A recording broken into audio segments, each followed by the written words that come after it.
Well, hi, everybody. Welcome to the Omni Open Studios holiday event. My name is Gwyneth, and I am going to be your host this afternoon. Before we get started, I just want to run through a couple of things that are going to make it a little easier for you to view the event. First, I recommend switching over to gallery view. If you look at if you're not already in it, so gallery view is where you can see all of the boxes at once and you're not just seeing one speaker and then switching to another one. So if you look at the right-hand corner, there's a little button there that says view. And if you click on that, it's got like a little tic-tac-toe grid, then it should take you into gallery view. And then I think that since the last time we did one of these events, that Zoom has done an update where they turn off the non-video participants automatically. But if you are seeing a field of black squares that are the video participants that have their camera off, then you can hit hide non-video participants and turn those off so you just see me and you just see the artists. Okay. So in addition to that, I would also like to say that there is a chat box that we're going to be using for a lot of the audience participation. So I would go and find that now so that you're aware of where it is for when we start doing the raffle.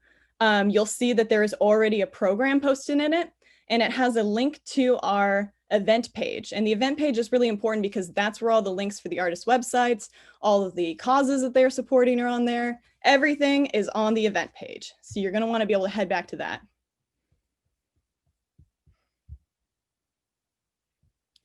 Okay, so first I want to talk a little bit about what Omni Open Studios is all about. So when we first started doing Omni Open Studios, it was sort of in response to the pandemic, and it was supposed to be this thing where we wanted to offer artists an opportunity to connect with their communities online rather than doing the in-person events, which we can't do. So, but it's kind of grown since then because we were just going to do the one event, and then I was like, no, this is too fun. We have to keep doing it. So now we're doing this thing where I'm collaborating. It's turned into this like real artist project, and I'm collaborating with each of the artists that I'm working with. We work on their segment. We talk about the way they have their shop set up, and we kind of, help each other make this a really great show. We offer this opportunity for artists at no cost, which is really beneficial to them and at no cost to our audience to come and watch it. And it works as also like an artist advocacy thing because we have our online presence through Instagram, and we support our artists on there by reposting their work and by sharing it continually. And that's really our main goal, is to advocate for the artists that we're working with. So in addition to all of that, we also support causes with each of our events. So with this particular holiday event, we're supporting the Black Resilience Fund, which is an organization in Portland, Oregon, that takes donations and then redistributes them to the community, to Black-owned businesses and to Black families to support them through this very difficult time, and really through any difficult time, but especially now that we're dealing with this pandemic. All right.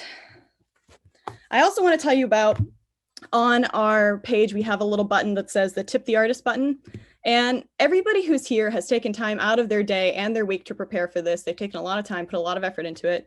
And so if you would like to tip the artists that are participating in this event, there is a button to do that, and you can go and give them a little something there. There's a link for that in the chat. As I said, the event link will take you to that button. And then, yeah, I think it's time to do a raffle. You guys want to do a raffle? I think we should do it. So let me bring that up real quick.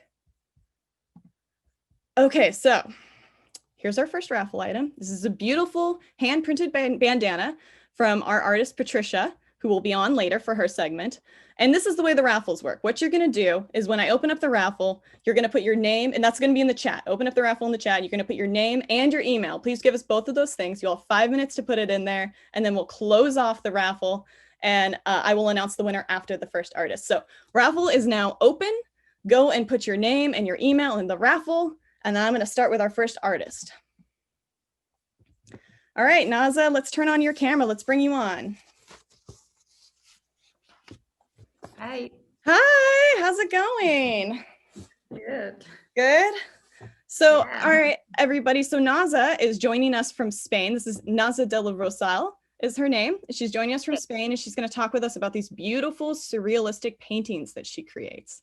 It's like 11 p.m. there. So like, if we could do a round of applause, I would say like, give her a round of applause for being up this late and doing, this art thing. I really appreciate you being here, Naza. Thank you. Thank you for having me. Of course. So we talked earlier this week about your process a lot when we were doing our artist interview. And you were telling me about one of the things you do to create these beautiful paintings, and we can see them behind you. They have all these different little elements in them. And Yeah. you develop the concepts and the elements in a sketch pad in a notepad before you start creating them. Yeah, well, first of all, sorry for my English if I make mistakes, because if not my language, but I'll try to do my best. You're doing great. Yeah, thank you.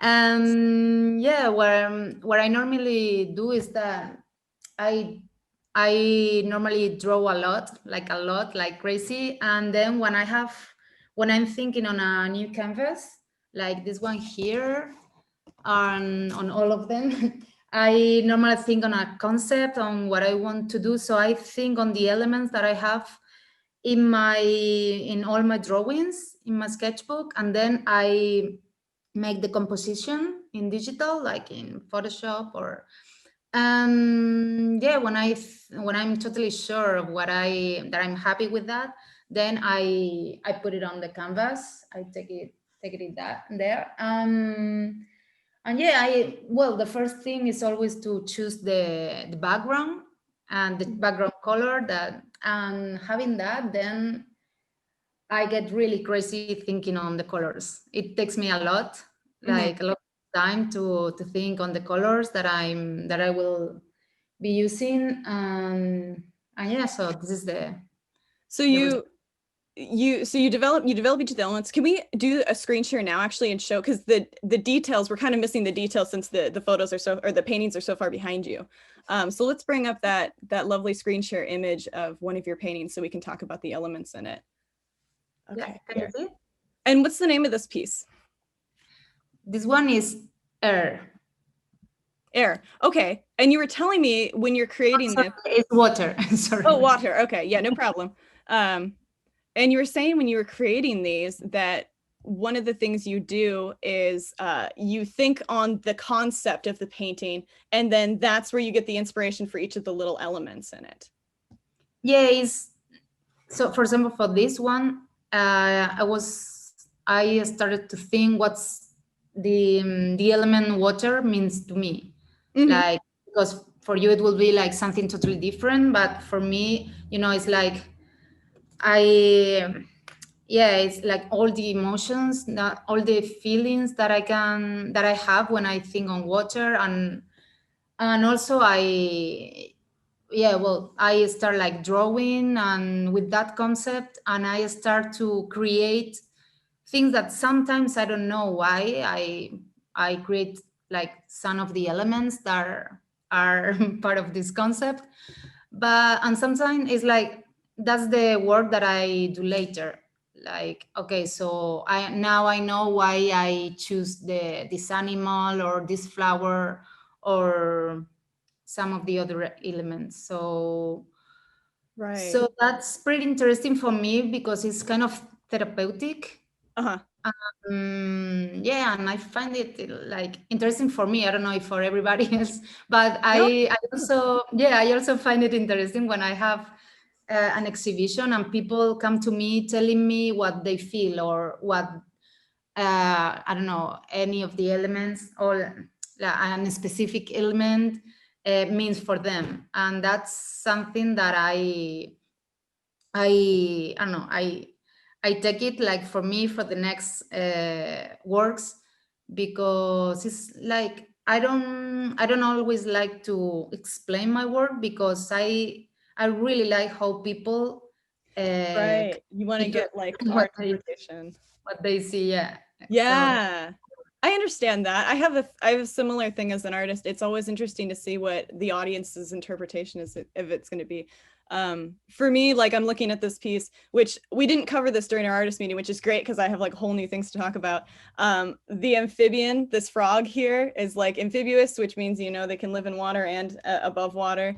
And then like the bottles of water, like literally a bottle that you can hold in your hand with water in it, and then like the jellyfish and just like all these. It's so neat to think about the different like relationships that each of these little elements has with your subject. Yeah, exactly. So and also you can also find the rest of the elements in this one, you know. Mm-hmm. So if you Yes. see Can you give us an example of other elements that are like, is there fire in yeah, here somewhere? sure. Yeah, it's like, for example, sometimes I use it with colors, Mm, but some other times it's like, you know, when you are like this little, well, you can see my hand, but the all these animals like um, swimming around the canvas. mm-hmm. This also has the air on it Mm, because right. they are flowing like, and also you can see some fire on it because you see how it's like these little details, like these little lines that are like the fire, no, when Yeah. like the Yeah. smoke. It looks like some of the coral has like attributes that could be like flames. They're like have very similar, and like the colors sort of speaks to that and connects them. So you have a series of these that you're doing. You've got the water, and then you also have an air one, and I saw a fire one is the one you have on the easel behind you. And so it's like they all kind of connect to each other too within the elements that are included in them. Yeah, that's really awesome. Can you show us, so you're going to be selling on your Etsy shop, you have originals, but you also have prints. Can you show us one of the prints you've got? Oh, that's beautiful. Yeah. Oh, well, thank you. And this is And the fire guy. I love the little, to me, this looks like a cat that's in the middle of this piece a little cat or with fire in his eyes. yeah. So Yeah. this so for example, this one is Mm, intuition. yes. The That's a pronunciation. harder, that's a harder concept to develop Yeah. elements for. And this is, I think also this one is very personal, you know, Mhm, because in this one I can, well, in sometimes in all of them, in all my work, I normally paint what I have in my mind, right? Like mhm, when I'm meditating, when I have a dream. So all you can see is basically that. And but what I like is that what I said before, that people also feel the same when they see it. You know, it's okay that this is intuition, but people normally when they see it, they can find that those little details that they come to me to ask me about things, or about what that means for them, no, like this one with this little animal in the center with mhm. this thing in here. So Eye on top or something. more or less they know what I'm talking about. But I really like that people have their own interpretations. Interpretation. Yeah. Oh, that's so beautiful. And it really speaks to like the relationship that you have with the viewer too, which Yeah, yeah, I think is that's what I'm interested in. right, which is yeah, it's one of the reasons that we become artists is because we want to have that connection and we connect with people through a visual medium. Exactly. Yeah. And then which one is this piece? Air. This Air. is yeah, Beautiful. the birds here, Birds, and the leaves. yeah, also like the triangles, and like in this one you have this element in the center are like portals. Oh, I don't know Oh, what the happened. triangles, yes. Yeah, so you see like these kind of like portals to somewhere where there are things happening like all the time, like inside of it or and outside. And Little creatures poking their heads out through them. yeah, that's why I said that is what I have here, and I just needed to take it out because I think that's good for me. Yeah. Yes, that's like the getting your thoughts out of your head by putting them onto the canvas. Uh Yeah, that's the yeah. other thing that's interesting for me because it's like, you know, that all of us are always like with this noise Mhm. in our minds. So it is good to find a way to put it out, right? For Absolutely. me, painting, and for other people, music or writing or Absolutely. And so when you develop your color palettes for this, you were telling me the other day that one of the things you do is you collect the paints that you have and then look at them visually together so that you can see like how the colors interact before you start working with them. yeah. So yeah, like when I see my background, like when I have the background there, I start to think, okay, so there I can maybe use this with this with, so I separate the ones that I like from the rest of them. Then is when I can start visualizing Mhm. how it will look like. Right. That's And easier for then, me. oh, sorry. Yes, Yeah, that's so neat. Sorry, there's a little bit of a delay, so I'm catching the end of your sentence here. Oh, and you were talking to me about watercolor brushes. You use watercolor brushes with your acrylic paint because of the detail that you can get with them. yeah, yeah, because I always paint with acrylic paint. Mhm. Also, I have some spray paint that are also acrylic, water based. Right. But the acrylics that I use that are like Montana Molotov. That's Mhm. the most the one that I like the most.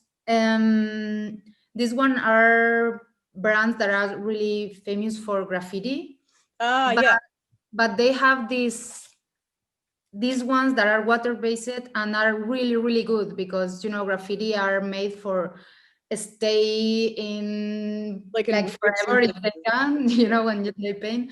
So these brands are doing it really good with pigment, so they have a really good density like with pigments, so and are really really fluid Oh, like. wow. Yeah, of So course. that's why I like to use these like watercolor, normally the Van Gogh ones, like these are for watercolors and are like really good for me. That's how what it works for me. Excellent. So before we wrap up, can you talk to us a bit? Let's turn off the screen share so we can see you again as a larger screen. This Okay. beautiful painting. Thank you so much for showing that to us in such fine detail so we could see everything. Um, so yeah, let's talk about what's in your shop. So you have originals in your shop and you also have prints in your shop, right? And Yes. you have them in a variety of sizes. I saw some of the stuff that you have in there, and I know there's at least one on the website that was like on like there's wood, and then there's one that was on a surfboard. Am I wrong about that? I think you mean that one. Yeah, these guys back here. What a cool Yeah. so you use interesting surfaces when you paint on them for your products. When I saw those ones, I really like it because it remembered me to surfboards, like Mhm. as you said.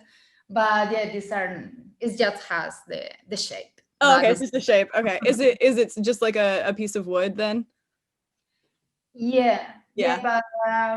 but I also have some not in the shop, but I have some paintings that have been like painted on skateboards. Oh, neat. Oh yeah, Yeah, okay, cool. The skateboard's that's a really cool medium. And then so some of your work is like essentially ready to hang. Like these guys would be considered ready to hang, would you say?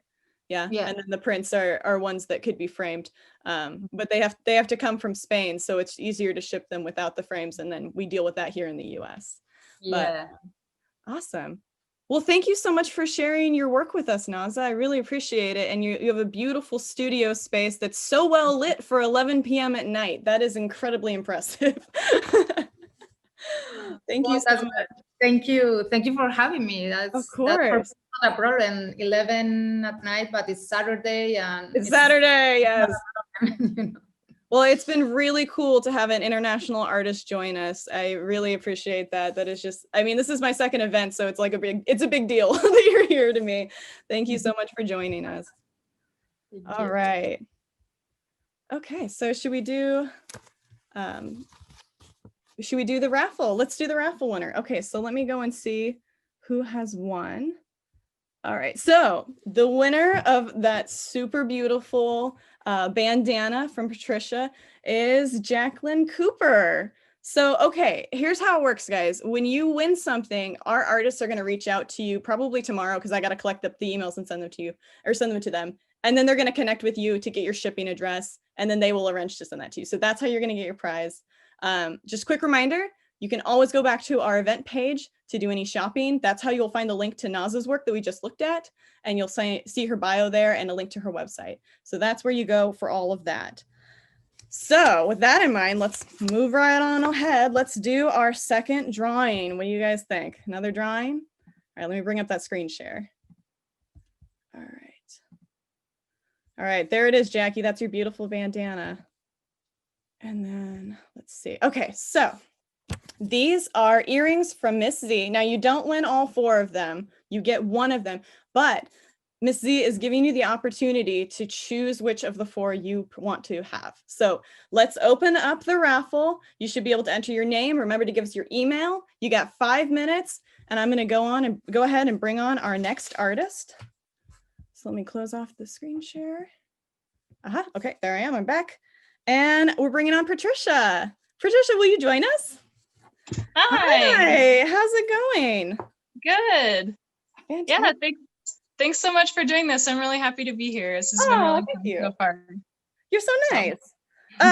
Okay, so we talked the other day and we talked about your interest in ecology and plants and your love of poppies. And I had a poppy that I showed you. I was like, look, there's a poppy. Exactly.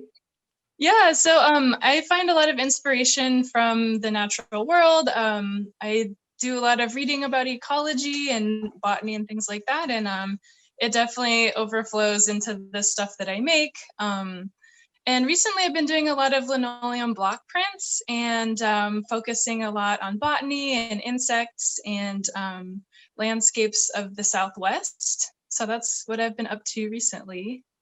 So the bandana that we looked at a minute ago that a friend of mine just won, that is done with those block prints. Am I right? Yeah, so I hand carve all of the linoleum block prints and then I print them. And I actually have a demo set up I could show you. I would love to see a demo. Let's do it. Okay, cool. So here's I can show you some of the finished block prints. They end up looking like this, and then they're inked and then they're stamped onto fabric or paper. And to create them, and you carved those guys. Those are your designs that you carved. Yeah, so they're all hand carved. So I actually have a block print I've been working on. This is a bristlecone pine landscape. I don't know if you guys can see it. Yeah, we can see that. We can see the lines. Yes. Okay, cool. Yeah, so I draw it all out first, and then I use these tools that they're linoleum cutting tools, and I actually like will cut out. So you gouge the linoleum like this, and then the areas that you cut out will be white, and the areas that you leave will be black. So you kind of have to think in reverse when you do the cutting. So that's why it's really helpful to draw it out first. So that's kind of the process of the cutting. That makes sense. And then this tool that you're using, I've seen them before. They look like a weird little cupped blade. So it like scoops the linoleum out in a way. There's a lot of different ones. This one's pretty small, so this gets in those like really tiny details. You can get different sizes, and then this one's actually where you actually push it, and this one is a pull gouge, so you pull it towards you. So there's different ones you can use. I never these are just the ones they would be directional. yeah, there's lots of different cutting tools. Oh, cool. For sort of different textures and like thicknesses of line and things like that. So amazing. Yeah, cool. That's really neat. Can we see one of the finished prints that you have so we can see like what this would become if you stamped it onto something? Yeah, so this is actually one of the blocks that I use for the prints that I have available. Awesome. This is from the Laguna Mountains. It's in eastern San Diego County. And I've been doing prints on paper, but then I've been experimenting a lot with printing on fabric too. So here's a print on paper. So as you can see, it's like the same, but it's actually a mirror image. Yeah, and then like it's like a reverse too, sort of like a negative for film, right? Exactly. It's a lot like a negative for film. So it flips the image basically backwards, and it's also reversed from like black to white. So there's a lot of like tricky thinking you have to do when you have to get in the hang of it. So there's a paper print, and then I also have been making these Oh, prints that's so that are fun. hanging, I love like that's on ready. fabric. It's ready to hang too. You can put that right up on your wall. Yeah, so you don't need to like put it in a frame or anything. It just hangs from It a is its dowel. own frame. I love it. Did you have a demo set up to show us the stamping process? I do. So Yay. I'd love to see that. cool. So we already saw the chrysanthemum bandana, and I have one that I've sort of been working on here. Oh, lovely. And then if so I'm right, I think what we'd said was that this is the one that's going to the winner, correct? yeah, when this one is done, this will be the bandana. See it be born, guys. Be created. So the process is pretty fun. You use this thing called a brayer. So it basically rolls an even layer of ink onto this brayer. And as you can see, I like to mix my colors. I don't usually just use like a straight green out of the tube, just to make it look a little bit more natural. So here's our leaf little stamp. And then you make sure to roll an even layer. Can you see? Okay, yeah. We can see. Okay. Not sure where my phone is pointed. It's so cool to see the scale of it too, like to see like how delicately you have to apply these. Yeah, and then you have to apply pressure, not too much, but not too little either. Right, and pretty consistently across the whole leaf, I'm sure. Yeah. And then make sure that it doesn't smear when you pick it up. And there you go. Oh, look at that. So oh, how beautiful. That looks great. Thanks. So that's the process behind the lino cut bandanas and the prints and all that jazz. That's great. So, okay, real quick question. You have a 2-color one there. Not all of your work's 2 colors. Some of it's black on whatever color the bandana is. But in the case of this particular one, the flowers, you have to let those completely dry before you can go ahead and move on to the step where you're putting the leaves on, correct? Yeah. So the ones that have multiple colors have a lot of different steps. So you do the first color you choose. So I usually do the red chrysanthemums first, and that's this one right here. Oh, cool. And yeah, and then once those are all dry, then I can like work in and put the leaves on there, and it won't smear or anything like that. So well, it looks gorgeous, and I'm sure it takes a while to get the hang of like applying that pressure so evenly and like not having it smear. That takes a delicate hand and a lot of concentration. Yeah, I've messed a lot of them up, to be honest. So it's been a learning process. That happens with my ceramics too. I always have like, I don't know, like a 10% of them are just kind of like, okay, this is mine or family members. Yeah, it's an interesting practice in sort of like letting go, because, with art, there's always that chance, that it might not work out. So with these, like, it's been an exercise in patience, and also just being okay with being like, oh, this one's not going to go out, and that's okay, and I can use it for other things. Or I was thinking of actually using all the misprints and making like a big quilt or something with them. Oh, neat. Reuse them. So I love that idea. That would be so fun. It would be like the mishap quilt. Yeah. Okay, so let's talk about some of your products that you're gonna have in the shop. So what have you got? You've got the bandana you just showed us. That's in the shop. And then I also have some more. I've been making lots of masks, so folks can have access to fun artistic masks. So yes, and poppies, and then there's a chrysanthemum one. Oh, look! Oh, that's so great. You can get one to match your bandana. And then I've been experimenting with dyes. So this is turmeric dyed cotton, 100% cotton, and then it's block printed with a sun and then some ferns, supposed to represent photosynthesis, like the sun, and then the plants can like absorb the light and the energy.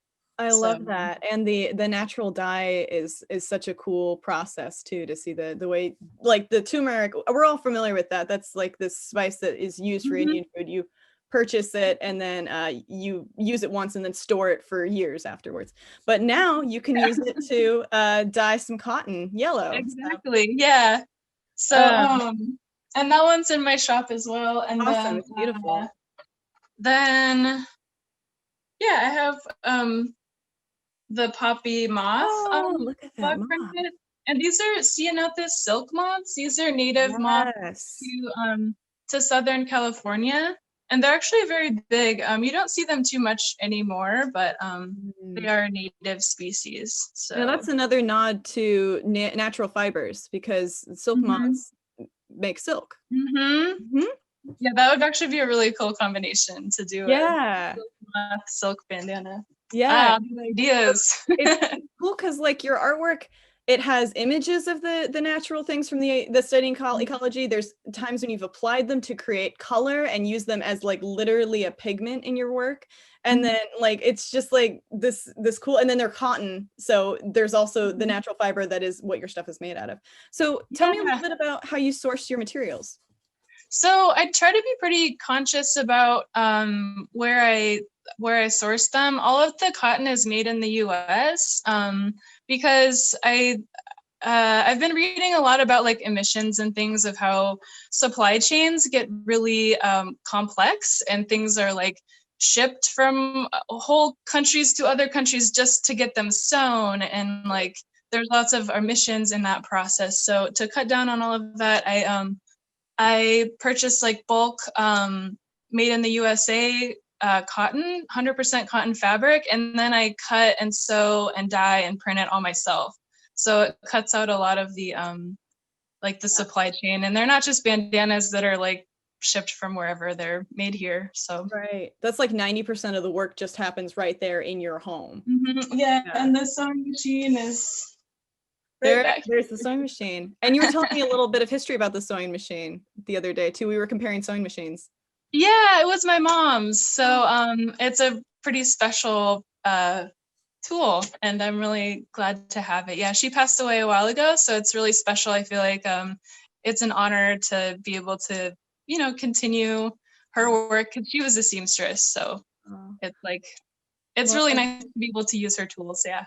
I'm sorry for your loss. I completely understand. We talked about this as well. I I know that connection to working in your mom's space or using your mom's tools to make things, and how precious that is after they're gone. Yeah. But yeah, that's awesome. And it's a really sturdy sewing machine, because they don't make them like they used to, right? We talked about like the ones that are all metal, just they're all metal and they're heavy. Yeah. But they stand up to everything. Yeah, very heavy but strong. Yeah. And then I forgot to ask Naza, because I'm just head in the cloud, but what's your holiday tradition that you do with your family every year? Oh, me? We usually have a dinner together, which looks a little bit different this year because of COVID. So we've been doing separate dinners, and then we drive by and say hello. So is this for your Christmas that you do this, or like what holiday do you celebrate in the winter? Christmas, and yeah, we'll see how it goes this year. So we might do like drive by, sort of saying hello, but yeah, usually we cook a turkey again. Nice. 2 turkeys. Oh, yeah. Never have too much turkey though, right? No. All right. Well, thank you so much for joining us, Patricia. I really enjoy looking at your work. We got to see your paper print of the lino, right? Yes. Yeah, I think so. Okay, great. Cool. Because that's in her shop. So these things are important. Remember the products, because you can buy them later. All right. Thank you, Patricia. Thank you. Okay. All right. So yeah, I forgot to ask Naza her holiday tradition, but don't worry. I'm going to bring everybody back at the very end for a little bit, and we'll ask her then. Okay. One of the artists has to remind me of that if I forget. Okay. So let's see. We just did another raffle. Let's see. What do we have for who's the winner? Direct message. I cannot see the winner on here.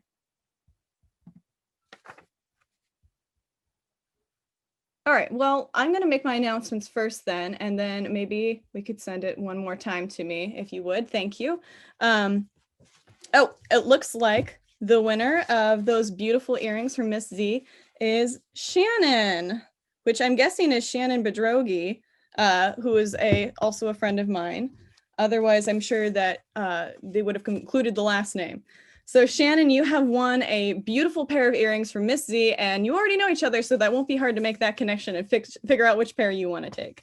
All right, so just a quick reminder, we have the link for the website where you can go back and see all of the artists' links and their shops, and that's how you can find that. And that's going to be in the chat. I'm going to post it again at the very end so you can head over there and do some shopping.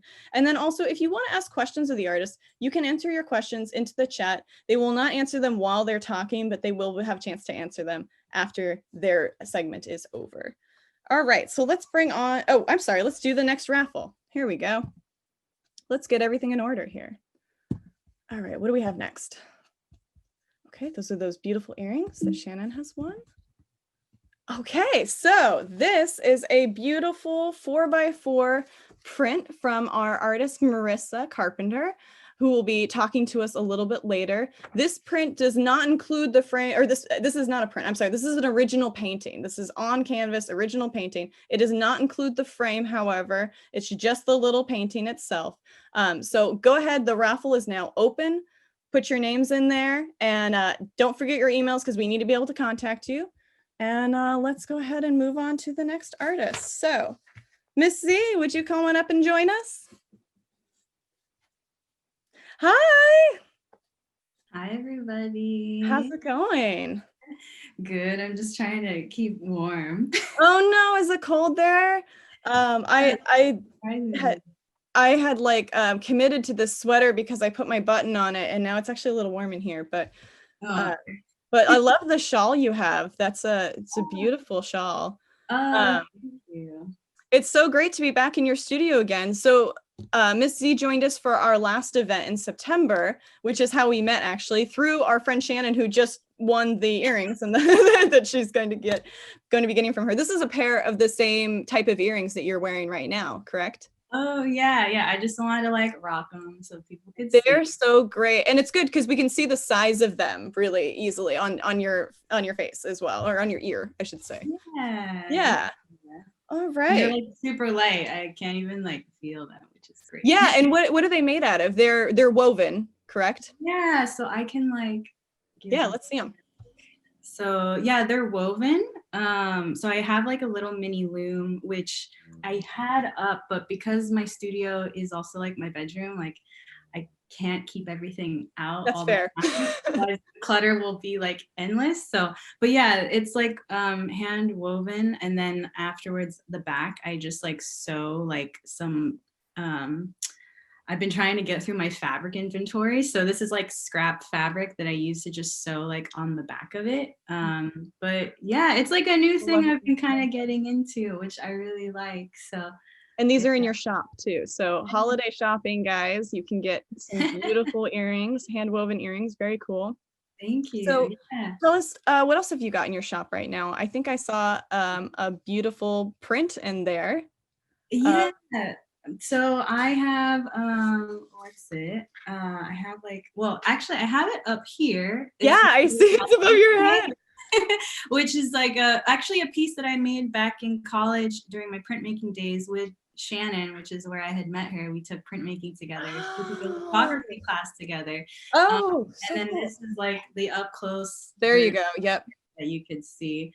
But Billie Holiday is like one of my favorite like musicians. For those of you who haven't listened to her, like I highly recommend it. Absolutely. She's just like this amazing jazz singer from like the 1930s, who has this hauntingly beautiful, painful voice. Anyway, so I did this piece to kind of like commemorate her with her if you listen to like her lyrics, like a lot of her songs are about like love and sorrow and all the emotions, just like any other artist. Very heartfelt, and it's like good breakup music too, right? Like that's one of the ones I always listen to after a difficult time. Yeah, yeah, it could be. Yeah. It's like classy breakup music. Yeah. Yeah. Everyone has their preferences. So, But yeah, she's overall, a wonderful singer. If you haven't listened to Billie Holiday, you absolutely should. And you probably have heard her before because her music's everywhere. It's in movies frequently. yeah, which oddly enough is actually how I discovered her, because I think I discovered her when I watched The Notebook. Oh, There's a scene where Ryan Gosling and Amy Adams, I think her name. that sounds right. I'm sorry if I got that wrong, but the scene where they're like dancing in the street together on their first like official date, and then one of her songs comes on, I'll Be Seeing You. And Yes. before like even Spotify was a thing or anything, like Mhm. I would wait till the end of credits for movies to see like the list of the songs. Oh, And that's how I found Billie Holiday. Yeah, And that's so dedicated to watch the credits. Good for you. Yeah, it's one way. But yeah, so I have that in my shop, and I've been on a textile binge, so not Yes. making Show us your textiles. We got the earrings. What else have we got? Yeah, I got these earrings, and then I also like to crochet too, so I've also made like a line of Oh, those are earrings so too fun. in different colors, also on my shop. And then I'll stand up a bit. I've also just recently been doing like some pillows. Oh, pillows. Just to like make myself like extra cozy. Yes. So That just time of the year. some pillows, and like again also getting through my inventory of yarn. So this Yes. I've been like combining like crocheting Beautiful. and sewing together. I love how you're using the pillows like in the interview. This is Well, where pillows go. This is what they're for. Trying to keep myself cozy. And then something else I recently just finished, if you see like back here, like there's this I think I might have shown it at the last artist talk, but I'm doing like this wise woman series of posters. Yes. Just finished like a new batch of 2, but it's like oh, here's like an up close, but it's just taking nice. like these very powerful like female. Is this Frida in this one? This is Frida, yeah, Okay, yeah. Frida Kahlo. So I take like I make an illustration of the woman themselves, and then I just kind of do kind of like graffiti style, like typography of a quote of theirs that I find very powerful. And What's the quote on this one? It's a little hard to read just because of the sorry. sheen. Yeah, this one, it says, "At the end of the day, we can endure much more than we think." Powerful. So yeah, and I have like Rupi Kaur, who's a famous poet. I have Maya Angelou, famous writer, and I just did Coco Chanel as well, Nice. famous designer. But it's going to be a ever growing series. But And that was a postcard. So are those those are in shops as postcards? So send your friend a empowering postcard, guys. Get some, just nice. Beautiful. And also I really like writing letters, and they're nice to do, especially if you can't see people for the holidays. Then you know, it's nice to kind of send them a little something, like especially handwritten too. So then, you know, which is, I feel, a lot more personal than, you know, on text or. Right. No, I think so too, especially during this time when we can't connect in person. I have been receiving and been sending out so much more handwritten notes and stuff. Yeah. This is the time to do it. It's because you can't see your friend in person, so you can send them a little piece of your heart. Yeah. Yeah, no, they're really great. But yeah, I will have like an update in my shop, because I'm also collaborating with another artisan who works with textiles, Grace Creates, shout out to her, and we're dropping like some holiday bundles that we collaborated together around self-care. So they're like these little different packages around self-care that we're going to be dropping on Monday. So yeah, so you can check those out on my Instagram or my website, but I'll have more info for that for later. But yeah, that's like my holiday stuff. Yay. And then we're talking about one of your big pieces today, Night Full of Red and Black. So as if you've been to the previous like Omni Studio event, I talk about some heavy stuff, so like brace yourself. But there's important heavy stuff. Yes, thank you. But yeah, I'm gonna do a screen share. Great, let's do it. Missy has the best presentations. She's an education, a professional educator, and so she puts together presentations for us. Oh, yes. So thank you. I much appreciate Yeah, I was an educator for like about 8 years, an arts educator, so I can't help but put my teacher hat on sometimes. Yes. But yeah, so this is if you want to know like a little bit more on what I can't cover in this chat or this forum, then my website is here, reggioameliadesign.com, and my Instagram handle, reggioameliadesign, which I know is also on the Omni Studio website too. So thank you again, Gwen, for doing that. But yeah, so this right now, like I might have mentioned in other artist talks, my artwork is going through a kind of dark spill right now. So that's kind of what's nice for me as an artist, like kind of going back and forth between being an artist, where my goal is to really, I guess in a way, to educate and reflect through my art. And lately it's been going like more community-based, around more community-based themes. And then when I've had or I need a break from feeling all the feels, then I go to like my design work, you know, like making my fun things like my textiles and all that. But yeah, this newest piece that I just finished, it's called Nights Full of Red and Black. And it's a mixed media piece actually. So it's a mix of, I'm also a painter too. So the aspects of the face and the hands are all done in oil paint. And then the armor that the person is wearing is an assemblage of different fabrics and stitching as well of some chains as well.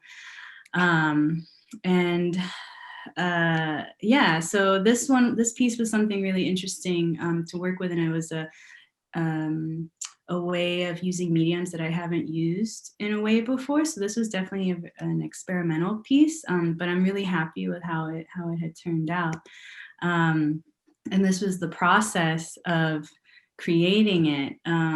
So just to kind of backwards. So it started off just first as like a sketch in my sketchbook. And in this piece, what I'm going to talk more in detail about it later, but this piece is addressing gun violence in Black and Brown communities, which I'll get into more of the details of that later, but I'll just at least show you the process of how it was made first, at least. But first started off as like a sketch just to, so normally with any of my pieces, I started off in my sketchbook, and I do it sometimes in that way because it helps me to figure out like the proportions, to get the right proportions on how things will fit.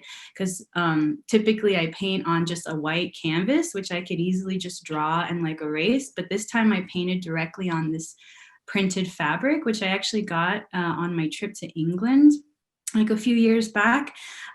So because it's on this kind of like cotton, like this very delicate cotton fabric, I had to kind of at least start off in the sketchbook first to just get the right spacing of where everything needed to be before transferring it onto the fabric, because I found with this one I couldn't easily erase. So I had to make sure that wherever I put my marks that it was in the right spot. And then, so after drawing and painting, so I experimented, instead of typically when you paint on canvas, you have like a white, or you gesso your canvas like white.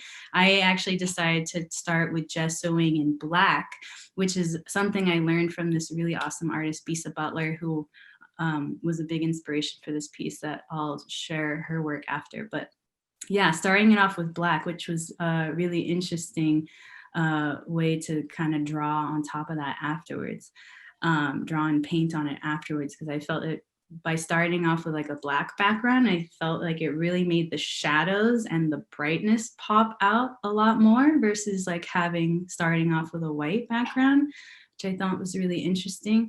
And then the funnest part was actually pinning and deciding on what fabrics to put on the figure, which I was trying to be very decisive actually on what colors I wanted to use and why.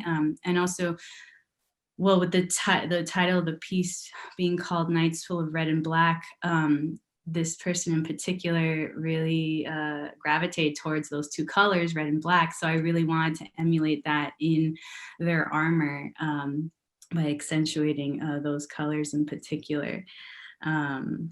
And so with that process though too, to come up stylistically with like the aspect of this piece, I was referencing to these different artists right here, which if I don't know if you want to take a minute to like kind of see what the similarities might have been that I might have taken from these different beautiful artists, but to go into them. Bisa Butler is an amazing like textile artist who actually also used to be a painter as well, traditionally. And how she like uses her fabric is in such a painterly way, which is really hard to achieve.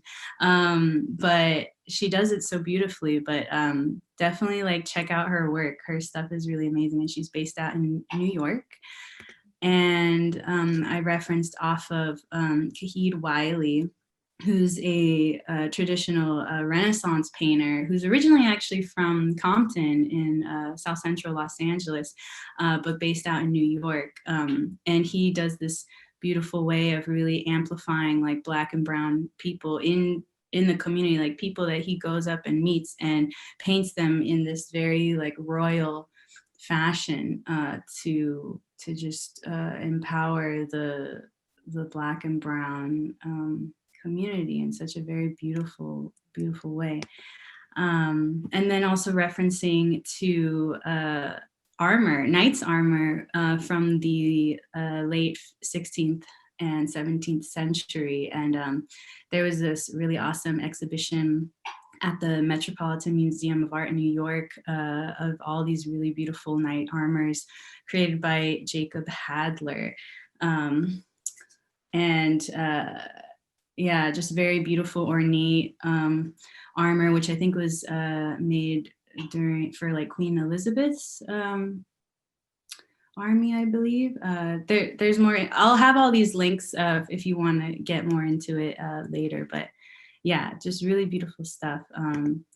And which then brings me to like the content of creating this piece. So like I had shown in the previous Omni Studios, my art is very research based. So because in my art, I really like to not only like tell a story of people, of different kinds of people, but also to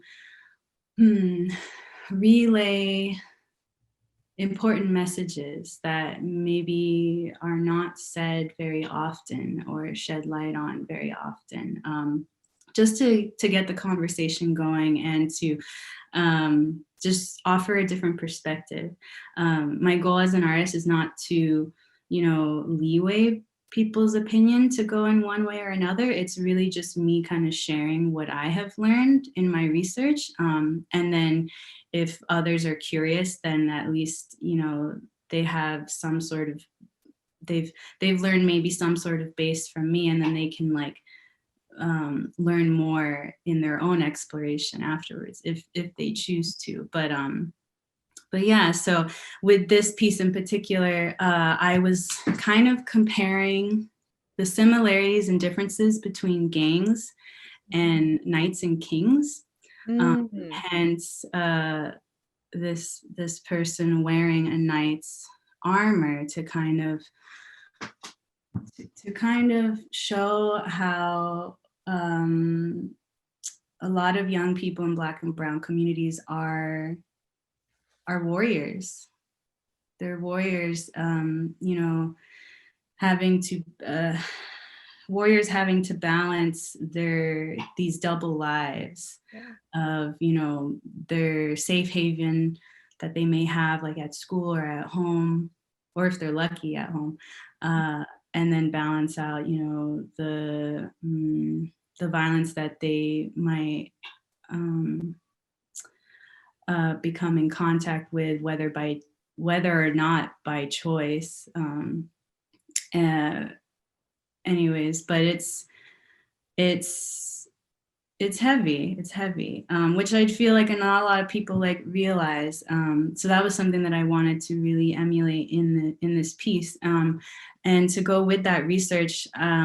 Not only in Black and brown communities, but I also found a common thread in all kinds of other cultures as well.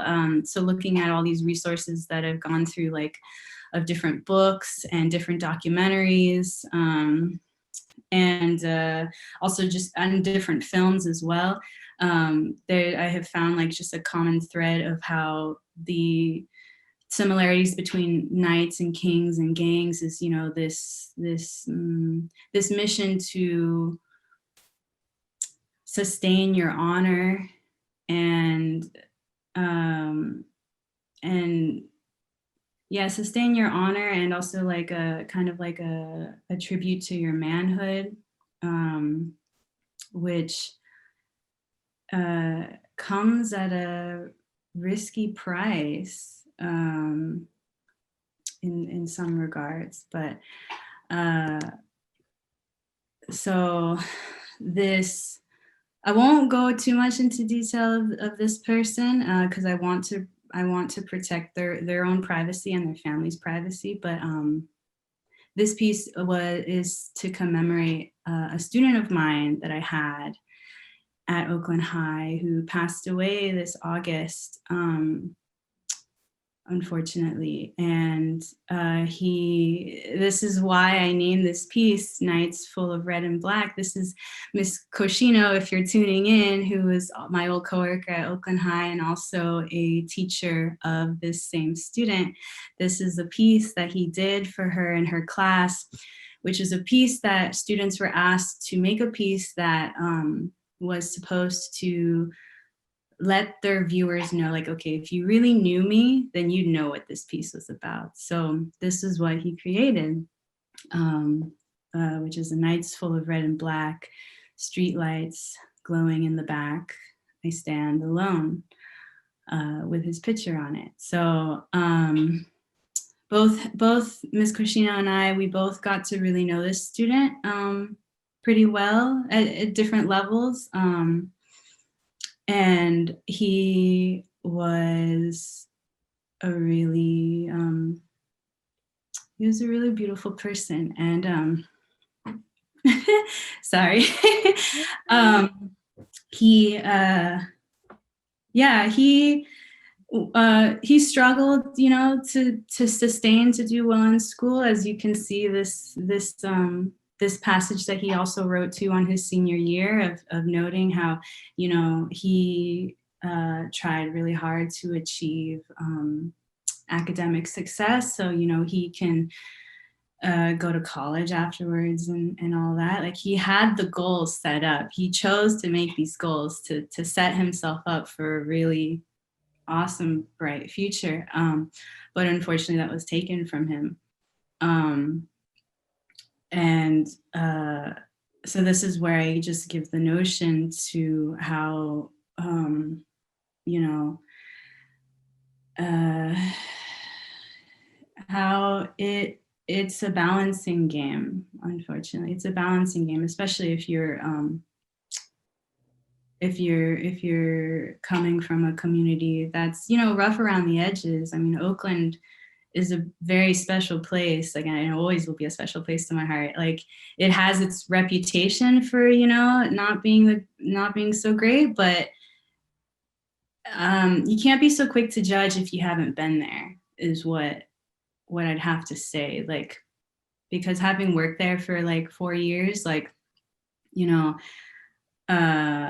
it has a very strong sense of community, and a way of kind of protecting the Black and brown culture there. But then also with it does come with its burdens too, that happen either within the community or also caused from outside the community, which creates tension, which creates a lot of tension within the community too. So, which is what leads me to, you know, using this special person as a, you know, model to, well, not only like commemorate his life, and then other young people's lives who've, you know, unfortunately fallen in this same short ending, that to commemorate and let his spirit live on is to just remember the amazing things that he himself did in his community. Like, even though he, tried his best to be a good student sometimes, he meant a lot to his community. He was a leader to his friends, and encouraged his friends to also do good in school, even if he wasn't doing the best all the time. He was close, with his, few of his teachers and certain staff members at the school too. Like, he was definitely like in the forefront of protecting his community as best he could. And I think what makes him an even more like valiant king, which I'll get to in a moment with this organization, the Kingmakers, what makes him a valiant king is where he stood in between the two worlds that he was struggling to sustain. Like, so what I think what makes him so great is where he stood his ground in the middle of trying to not let those two worlds bleed into one another as best as possible. Anyways, so so with when I make these pieces, when I make these types of pieces, I have to say, like, I feel like personally, me, like, as an artist, like, because a lot of the powerful stuff I make, I personally don't feel super comfortable like making profit off of these pieces in particular. So what I do is I have 100% of those proceeds go back into the community, like what I did in the previous Omni Studios. This one is going to go to an organization that I think this person would have also really loved being a part of. The Kingmakers of Oakland. So what the Kingmakers of Oakland do, they are a nonprofit organization based in Oakland as well. And what they do, it's both run by youth and by teachers and by like other artists. And they are a really lovely organization that just teaches teachers, but also teaches artists and also teaches young people on how education is power. And they do these really awesome, like, especially since it's during COVID, they have a lot of really amazing online resources for anyone to access, whether on social media, on Instagram or on Facebook or on their website. And then on top of that, they also have a Spotify too, which is under Kingmakers of Oakland, where they have youth like express their frustrations and feelings that they might have into art, both like majority mainly like musically, but then in also other forms as well, whether in art or writing or what have you. So they are all about just mobilizing youth to have the young people teach the young people, and also have the young people teach the older people. So it's just this beautiful exchange amongst everyone, teaching everyone, versus just only having the adults or older people teach the younger people. Like, no, that's not how education should be done. Like, it should be an equal exchange amongst everybody. That's what really makes like real progress and real change. Anyways, thank you. I agree. That's so powerful. So we have information about all of this. There's a link to the Kingmakers website on our event website. And then you've also done a blog with more information about this topic, and we've linked that as well. So yes, definitely go and check all of that out. It's wonderful work that you've put together. Thank you so much for sharing that with us. It's so personal and so powerful. I really appreciate it. It's beautiful. Thank you so much. And thank you for organizing this again. Thank you everyone for listening. I know I go off a little bit sometimes, but I appreciate it. It's important stuff. It's important stuff. So with that, let's what's your holiday tradition? Oh, eating a lot. So we celebrate 2 holidays. So my dad's side, he's Jewish, so we do celebrate Hanukkah. My mother's side, we celebrate Christmas. So both holidays always consist of a ton of food. As So they should. always ending in food comas. Yeah. Oh, that's fantastic. Well, how cool. Well, thank you so much for sharing all of that with us. And I know it was a little while back, but she's got beautiful, beautiful holiday items in the shop. So definitely go and check that out. That's all on the website. You can go and find the links from there. Thank you so much, Miss C. Thank you, everybody. Bye. All right. Okay. So let's see. Do we have our winner from the last raffle item? Let's see. Are you texting these to me or are you sending them in the message? So the last item was, let's see. I don't know. I'm not seeing it. Okay, well, please send me the raffle winner and then I will announce that. In the meantime, go to the website when we're done here. You can definitely find all that stuff that Miss C just talked about, which is awesome. And then in addition to that, if you have questions for her, go ahead and put them in the chat now. There is a way to direct message too. So if you want, you can select Miss Z's name there and send them directly to her as well. And we have our winner. So it looks like the winner for our last raffle, which was that 4x4 painting by Marissa Carpenter, is Judy Nelson. So congratulations, Judy. Marissa will be in touch with you for shipping information via email in a few days. So congratulations and enjoy your new painting. Great, let's do another raffle. Are we ready? Oh, hi, Marissa. Just hang out for a second and I'll do this raffle and then I'll bring you on, I promise. Okay. Okay, so what do we got? So this piece is a print from Lindsay Holcomb, who's going to be one of our artists coming up. And it's just a gorgeous print. So raffle is now open. Please give us your names, give us your emails. You have 5 minutes to enter it all, and we will announce it after our next artist, which is Marissa Carpenter. Come on up. Hi. Hi, is your mic on? Your mic's not on. We would like to hear your voice. Hi. Okay. Love it. Okay. So hi, we spoke, it was a couple days ago because there was the Thanksgiving in between, but it doesn't feel like it was that long ago. And we were talking about, so you have this wonderful pop art influence style. And we were talking about one of your influences for that. Can you tell us about an artist that influenced you?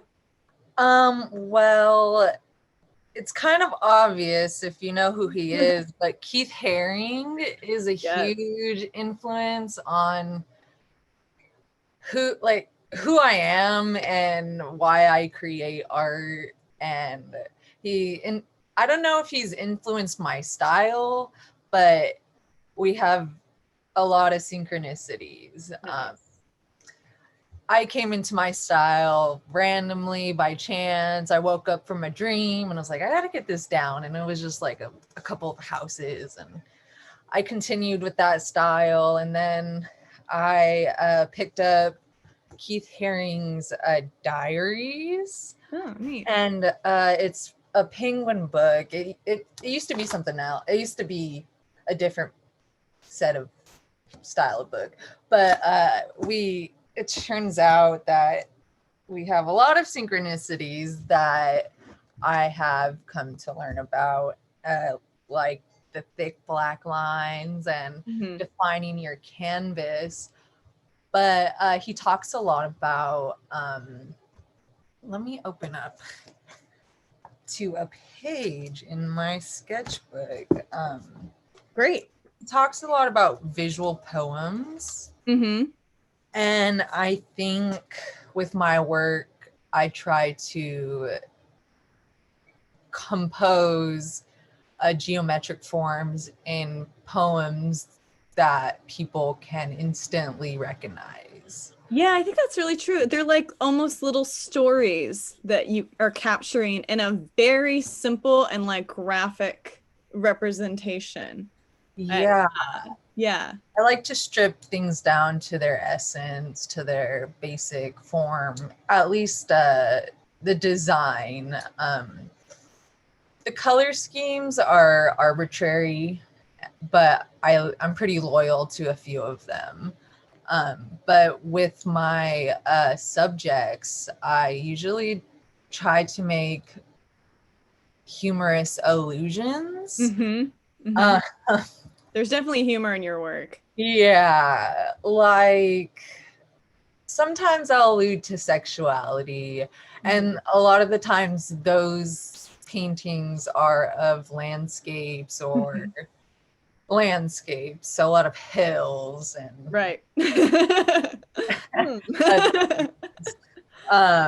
but yeah, and others, I also like to paint or design the pictures people take the most pictures of. Okay. Yes. So So, familiar things. Yeah. and I like to keep my compositions really sound numerically. Mm-hmm. And I think that's really important, is just there's always a horizon line, or if there's not a horizon line, there's something dissecting the composition into half. Yes. That's Or true. That's true. I recognize that now.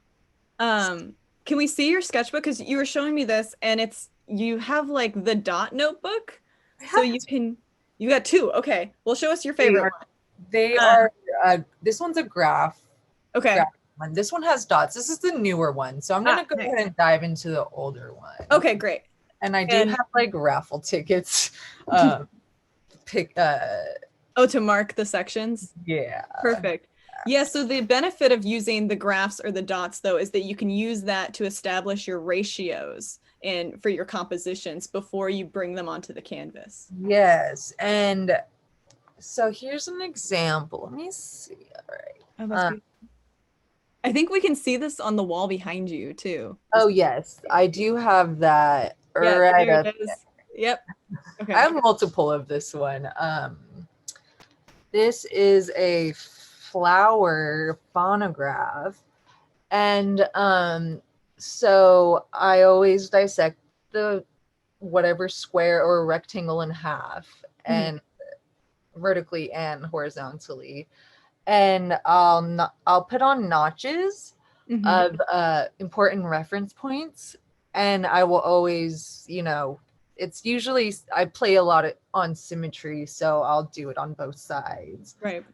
So I don't have the integers here, but you can see there's little notches to where. Right.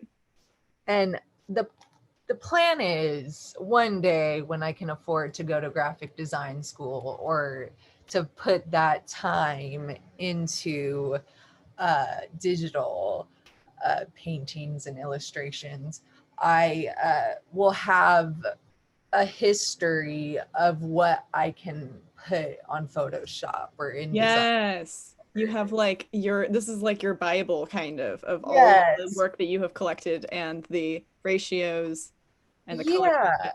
And you can kind of consider me an analog graphic artist. Yes. So this one I don't have it painted yet, but I like to play around with the colors. This one is actually more true to the design now. Yeah. So I play with all the markers and try to figure out which is warmest and how the colors interact. And then like here, oh no, I lost my place. Raffle ticket fell. I like to play with different color schemes and yes, colors, and the graphs they really help with duplication. Right, and keeping it consistent. Yeah, and let me show you about one more, and I like to keep an inventory. Sometimes I'll challenge myself to complete a whole page, which I haven't yet. But yes, drawing exercises. I remember that from art school. I'll start with like doodles. That's where Right. I get my inspiration from, is like just doodling, and then I'll find a line that I like, and I'll be like, okay, how can I compose this into a square or a rectangle? I feel like artists' notebooks should almost be like an exhibit on their own, you know? Like they're so fascinating, and to like see the development of the process, and then like even just like there's so many things like in my own sketchbook that I'm like not really happy with, but like that are still interesting to like, you know, a friend who's looking through it or something like that. It's such an interesting it's such an interesting thing and so personal to look inside someone's notebook. Yeah, Yeah. definitely. Let me go ahead and adjust the camera a little bit. Sure. So when you go to take this, so you got it in your notebook, you take it out of your notebook and you're putting it on the canvas, and you use those notches that you're talking about to lay out the piece, and then you tape the edges of your canvas, which is like a big process for you because each of your pieces just have it's just raw canvas around the edge, right? Yes, yes, and it keeps it really clean. Clean, yeah. The paint, even white paint, has a reflective sheen to it. So when you want to take a picture, it just looks dirty almost. Right. But I'm able to like even take alcohol and clean it up after Nice. with just a blank canvas, and it helps. That's such an interesting little detail to me that that you can't see at all by looking at the video or looking at the photos. That is raw canvas that is around the edges of it, Right. and that the painting itself lives within this black border, neatly set in the very center of the painting. Right. Yeah. And so it is taped on one side, but I do take a paintbrush and then paint along that line. So it's the black. Organic, and it's all me, and it's very precise, versus putting 2 lines of tape. Yes. When you're doing the black line is what you're saying, right? Yeah. And I have done that for larger pieces, but for like things that are human sized, I will go ahead and tape them both. Yeah. Yeah, that makes sense. I mean, yeah, when they get that big, it's the details are so much more easy. They're easier to observe too, I think. Yeah. Okay, well, let's talk about a couple of your favorites that you have in your shop right now. We see a little gumball machine peeking out from behind you, and there's someone peeking in the gumball machine. Yes. Sorry. Let me go ahead and show you a little bit. All right. Oh, thank you for fixing the blinds. Yeah. This baby is the size of a miniature gumball machine. And it is 24 by 36 inches. And I originally was gonna this isn't the original design. Originally I had something planned that was a little bit more basic. And I'm really happy that I decided to go with the spiral. Yeah. The spiral's really cool. You've increased the colors, you were saying, too, from what you usually work with. Right. And I think this is the second time introducing white outside of the borders as well. Yeah. I think it works. And then you were saying when we were talking that you anthropomorphize your inanimate objects. So like this gumball machine has faces. There's a face on the gumball. There's a face on the little gumball delivery slot. I don't know what those are called. I'm gonna go with a good word for it. Dispenser. Delivery slot. I like delivery slot. So I do have I do personify 2 things in this painting, and that is those things. And I usually stick to 1. Okay. So I didn't want to include too many people in this, but the little guy who's white in the middle, he kind of represents just a blank avatar, you know, unborn child, blank slate. You're ready just to put your all into making yourself life or whatever. Or you're in a different dimension and you're ready to move on to the next. And that's where when you come out the little shoot. It could also be a shoot. Right. Yes. And that's where you come out. That's the threshold of life, as you would say. Yes. So I think it's really important. The womb. My mom has texted me, so that's what you're hearing. Oh, okay. And then, all right, so that's one of the ones that you have on your shop list. And then we also talked about the protectors, who I think you have with you, to show us. Aha! You just pulled it out of the wall there. The window, both. So Oh, cool. yeah. This one is actually, I think like the second or third time I use people as subjects. Mm-hmm. And so right here we have, well, they're not women, but they are cloaked and they're ready to just, have your back. Legit. Yeah. They look pensive and sort of thoughtful too. You have such a simple line that conveys the expression on the faces of these two people. And Right. it just, yeah, it's like they look approachable. Like if something's going wrong for you in your life, you can come up to this Right. face and Some advice. explain the difficulty and ask for help. Yeah. Yeah. And originally I used this motif in a different painting. For the first time I painted a person in my subject. I do have that. I'll show y'all later. But it's of an emoji coming up, emerging from just wherever.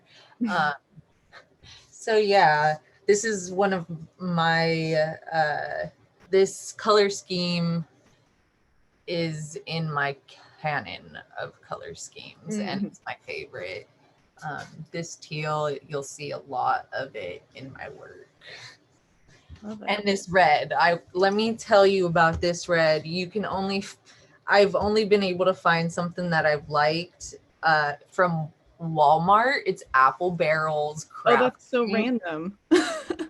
And so It's my beautiful. painting is all acrylic craft paint.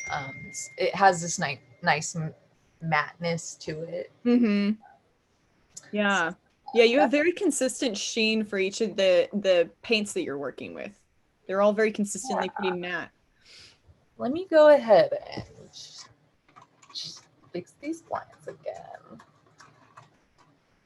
And then let's see, I know you had a skateboard and you have to tell them the name because I don't know how to do it right. You have to tell them. It's an onomatopoeia. I don't even know how to say. No, I'm just kidding. I can say onomatopoeia. It would say swish, swish, swish, swish, and that's to signify the sound of a skateboard going over sidewalk cracks. Right. Because this is a personified skateboard. This is the first time I introduced neon pink into my canon of color schemes, and I was really pleased with it. But originally, I mean, when I first started painting and coming up with designs, I was really scared that I wouldn't be able to come up with anything more, or there's just some things that people do too many times, or I wouldn't have thought of a way to compose a skateboard into a square. And I was really happy. I love the way you've solved it. You gave it a little curve, but I think it works because to me, the curve feels like, well, it feels like two things. And we talked about one of them, but here's the other one, as it feels like motion, like to me, it's just, that's what it looks like when you see something moving as opposed to being stationary. But then the other thing we talked about was this thing in like the 1970s where people used to skateboard in like those kidney shaped pools. And it kind of feels like the kidney shape from those pools. Yes, it does. It does. It gives you the shape of where you skate and then of what you skate on. It's very meta, right? Yeah. It's fun. I love it. So all of the stuff that is in your shop, they're all originals. You've done all of the stuff in the shop is originals, and you have them in a varying sizes. So like we've gone from like large to small. This is not your smallest size though that you have in the shop right now, right? I have I have one 4x4 right now. And that goes for $15, but it's actually, I don't know if you'd be able to see it. Let me see. I can see the little baby ones down here. Yeah. Oh, those are on my shop. Let me go ahead and bring those up because Yeah, show us a couple of those. Those are so cute. They're just like, they're like the perfect little thing for like accent art in your tiny apartment, or on one of those walls that's so narrow that you just can't put art on it, but they're also just so fun and delightful. And then like there's some Simpson references here also, which I was so pleased with myself that I got those. These are fun. And the thing about these are they stand on their own. Right. Everything's ready to hang. Right. And they're individuals. That was a good way to demonstrate that. Thank you. And then, so let me show you a few other sizes that are really popular in my shop. And that's the 14x14. Okay. And this is an original piece. Of course, we were talking about that. It is called MySpace, and it's a reference to me creating in my room. Your room. Yeah. I actually kind of recognize some elements of that from this interview, but then also from our meeting. And that's the same size as well. Oh, neat. This is like is a stairwell? Is that what we're seeing? Yeah, that goes into a wall. Yeah.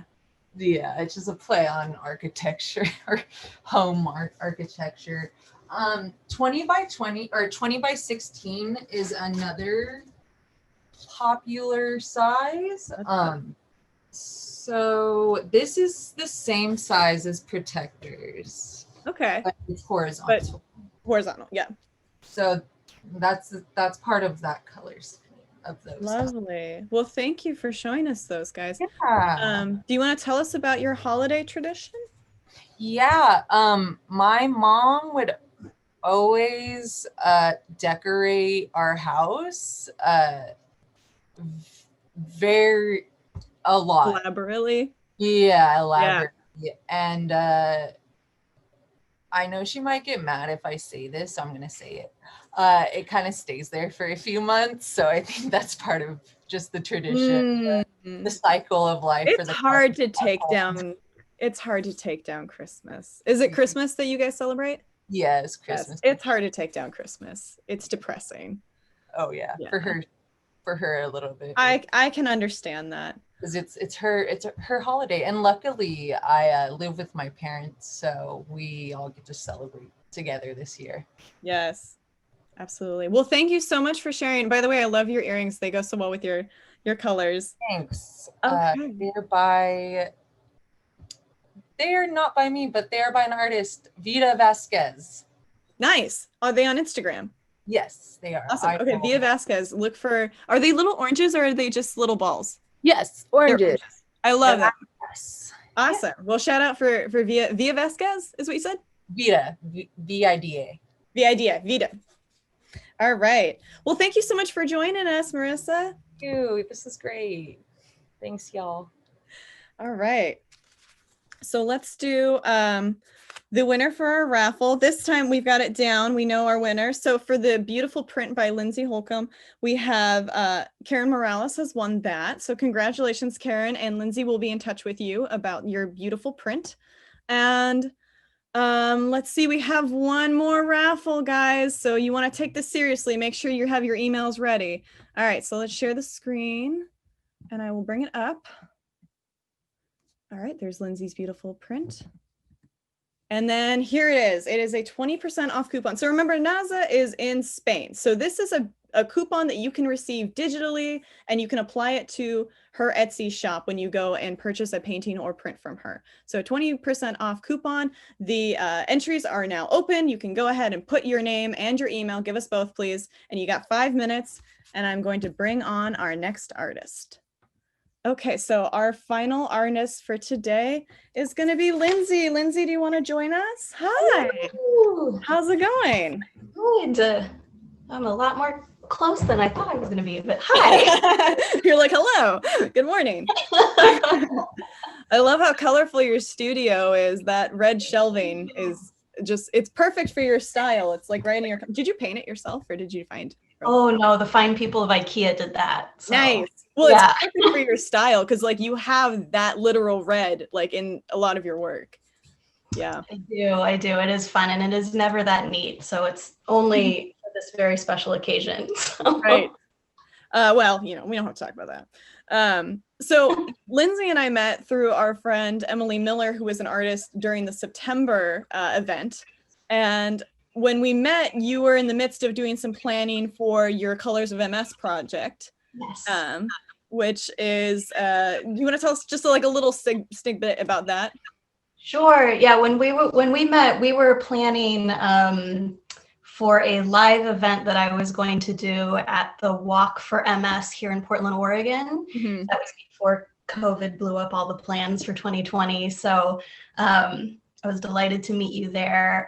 So Colors of MS is a project that I do through my studio that I've been doing since January 2019. Mm-hmm. And it's where I take people's MS, multiple sclerosis, MRI, and translate them into paintings. And I do this because I also have MS. I was diagnosed in 2017. And it was something that I did with my own MRI, and I found it so powerful Mm-hmm. to actually look at something that I found joyful after such for me, it was, a devastating diagnosis, but I really wanted to share that with others. And so it's a project that I've done. I've since painted about 92 different brains. They don't look it though. So behind me is an example, a 40-inch one that yes. I've been working on. So that's actually a brain scan. And then this is like, that's a poster. This poster's in her shop, by the way. Yeah, this is some of the 50 of the people that have These are participated. like detailed shots. Yeah. And the purpose is just to make it a joyful experience, make it to be to help share their stories, share a little bit about their diagnosis, share a little bit about their outlook with others, so that the conversation around it isn't just so clinical. Yeah. It's very honest. And it's kind of a strange feeling to be excited to see your MRI when you've gone through the process. Right. And that's what I think I love the most is the art reveal day. That must be so great. Yeah, I can just imagine how moving that must be for the people receiving that work. Yeah, and it can be equally. I think it's a lot of pressure because it's a moment that I feel really, really excited about for them. Right. But I always want to get it right. I always want to do it justice. So I feel that a lot when I paint it. Yes, absolutely. So your illness has certain symptoms that have led you to create new techniques for making art that are fascinating and just honestly, I'm just gonna say they're pretty badass. Like honestly, so we wanted to show some of those. Can you tell us about a couple of the techniques that you have done, that you've developed? Sure. So I think I shared with you in our kind of previous discussion that I have a few techniques that I've developed to help me continue to make the art that I'd like to make, but accommodating some of my symptoms. One of my, I'd say the most troublesome one is that I have tremors in my hands that can come and go. And so a lot of my paintings involve a paper cutting element to them. So almost all of my originals are double layer, sometimes triple layer. I can show you. Yes, show us. What I have now, and I should have put it on a screen or something. But so for example, this is a layered piece, and it was so this is a material called Yupo, and it's like a paper, but it's made out of polypropylene. So that's like a plastic. And what I do instead of to create this kind of lacy effect, which I would really love to do in a perfect world with an X-Acto knife, but it's just too taxing on my hands. So what I can do with this polypropylene is use a wood burning pen and basically melt the paper away. So that's what this looks like. It gets really hot. And I'm able to do all of that cutting in one sitting without completely ruining my hand for the entire day. And So that's a lot of holes. yeah. And so that's like, it's one continuous piece, and it's something that I'm really loving experimenting with lately in some of my newer series that I'm working on. And I think I shared a little video with you about. Do you mind if can I bring that up? Yeah, go ahead and put that up there. All right, I am going to do a quick screen share here. All right, so here it is. I'm hitting play. So this is, again, the Yupo paper that has been painted on already with ink. And it's melting, isn't it? Yeah, it melts away. And it's very satisfying when you pull it off the glass board. It all just kind of like tears apart. And then at that point, I can go over it with an X-Acto just to take away some of those edges that end up being a little bit rougher or more raised than I'd care to. And what's fun is that the cut area you'll see creates a ridge that you can also paint. So it's yet another, it's just another dimension on the paper to paint, which is really fun.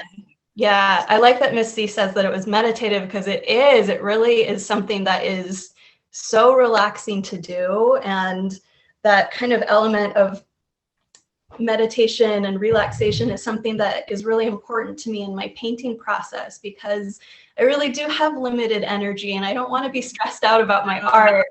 And so it's a huge reason why I gravitated to working in ink, which is a beast if you want to control things. It's not something that you can control very well. It does what it wants to do. It changes in ways that you don't expect. And I think for my personality, it's really good to work with. I can be a little bit of a perfectionist in other things. And so it's been a good practice for me just to let go and literally flow. Yes. Oh, that's awesome. Yeah. What a neat technique. Great. Well, let's see some of the other pieces that I think we wanted to talk about, the embroidery that you do too, because you do awesome cutting with a weird, awesome, fiery melting tool. And then there's the ink painting, but then it's like you have like a collection of strange mediums that are just so fun. Thank you. No, I do love experimenting with texture a lot. So if most of my pieces, like I said, have that wood burning pen technique on them, and if they don't, or I'll mix it with embroidery on the polypropylene, which is really hard to see, but there you can catch the kind of shadow of the thread on these. And so this is why in most of my paintings that I post, I do these like MySpace angle videos so that you can kind of see, you can see every detail. Yeah.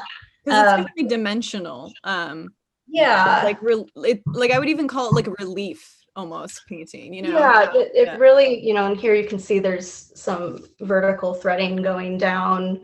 So interesting. And so that's something I started to do after my grandmother passed a few years ago.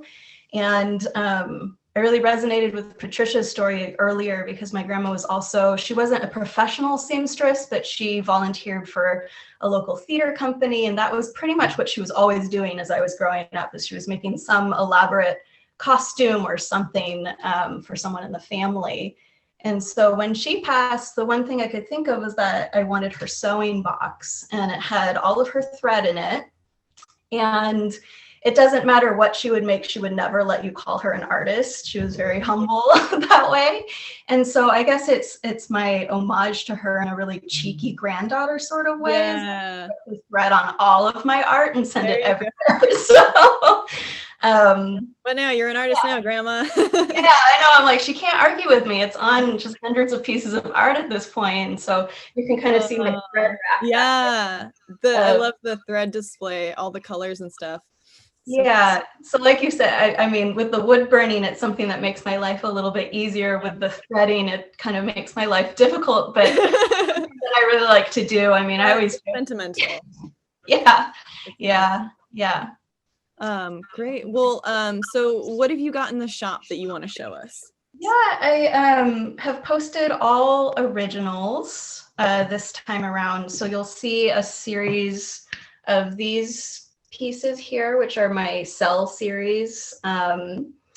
that they're all mounted on a cradled birch art panel and are ready to hang. Mhm. And so they're up there in the background too. You can see, oops, 1, 2, 3. Yep. So I have 4 of these. And they're cells, like when you say cells, explain cell. Yeah, they're just an imagining of a cell, and it's something that I kind of obsess over in a lot of my work. Like a plant cell or an animal cell. I'll let the viewer. Okay. I like to thinking about my biology class now. Structures. Yeah. It's something that I like to look at. This is another one. This is called ginkgo. It's also mounted in that way, in the shop. And then I think one of my favorites that I have is a triptych, which is also mounted on these 5x7 boards. But this is the same material that I showed earlier, the polypropylene UPO. And this texture has been achieved with a heat torch. And I will say this was one of my favorite things that I made this summer, but I also almost lit my lap on fire. So, which I'm like, this is a great idea. I'm going to do it again. Oh. Safety precautions this time. It's time to invest in a leather apron. I'm going to tweak that one just a little bit. Little bit. Get some welding gear, you know? I did not learn my lesson. I'm like, I'm just going to buy another one and do it again. Oh my God. So this is, some of That's really gorgeous. I love how that stands off of the piece there, and the thread is really cool. Yeah, little grandma thread in there. Little grandma thread in there, and so this was. It's hard to show the very close-up detail to it, but a lot of the heat creates almost like a fingerprint look. Oh yeah, yeah. Which I like.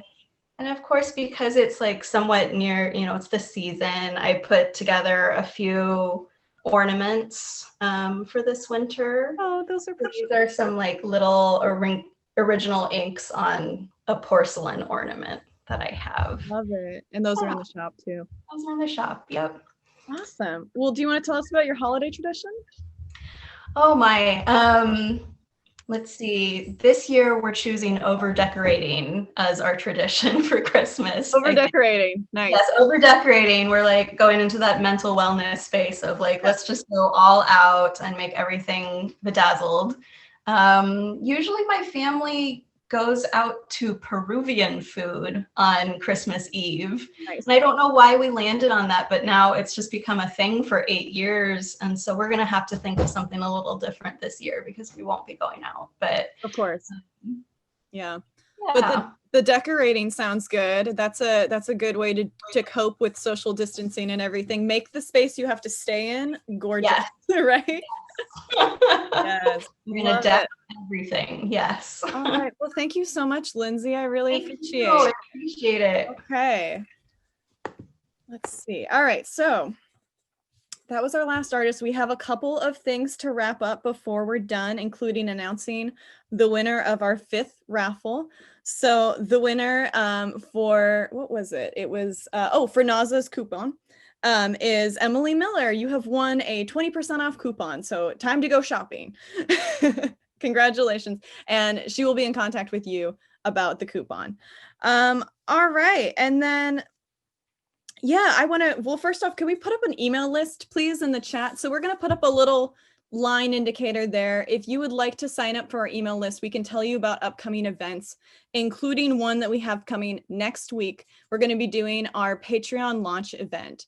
So we have officially started our Patreon. It is up now. The Patreon funds continuing to do this project. So it pays for things like promotions, software such as Zoom, and for us to include more people in our events when we do them. And it also pays for the time of people that are putting their energy into creating this.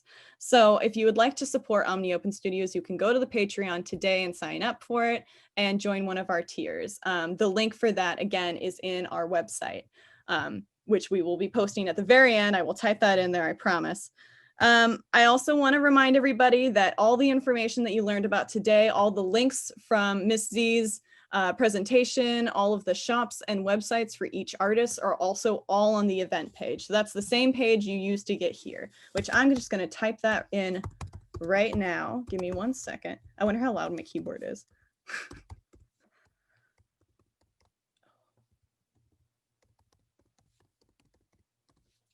Make sure I spell my own URL correctly. Looks good. Okay, that's the link. Go there, go check it out. That is the reason that we are here today. And please sign up for the email list. Let's see, what else have I got for you? Okay, I think that's pretty much it. I want to invite the artists back real quick just to send you guys off. And yeah, come on back, guys. Hi, Naza. Naza, we didn't ask you your holiday tradition. Yeah. What do you do for Christmas?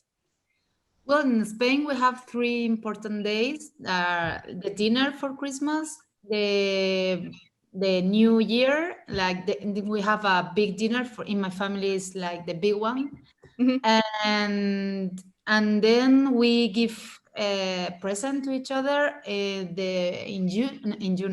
January, the 5th. Is when the 3 wise men came. So oh yeah, nice. Different from you, that you have Santa Claus. We also have Santa Claus, but some people also give present that day. But the most important day is in January for us. Oh, very cool. So the 6th person who has appeared here today is my father, who has been doing all of the tech help for this, and we are so appreciative. Thank you. His name's Loring. Thank you, Dad. We really appreciate it. And speaking of holiday traditions, we are currently converting our house into a winter wonderland. There are a million boxes in the garage. I'm in the midst of decorating. I have 2 trees up, but nothing's decorated yet. 2 trees. That's 2 trees, in case you guys didn't hear that. We do not just do 1 tree in this family. We are very serious about our Christmas traditions. We used to have 3. That's true. We had to pare down. It's getting crowded. So yeah, and then I guess I'll say that Dad and I are in the same family, so we have the same traditions. But one of the things we do is for every New Year, or for every Christmas Eve, we always do an appetizer dinner where everybody brings an appetizer and then we all share that. And I think this year we are going to make our appetizers ahead and then exchange them via no contact Tupperware drop off. That's how you keep traditions alive, yeah. That's how you keep them alive, right? Well, thank we you. Have one other thing too. Oh, sure. For Christmas we do presents with everybody in the extended family. That's true. And then on 12th night we have just our nuclear family.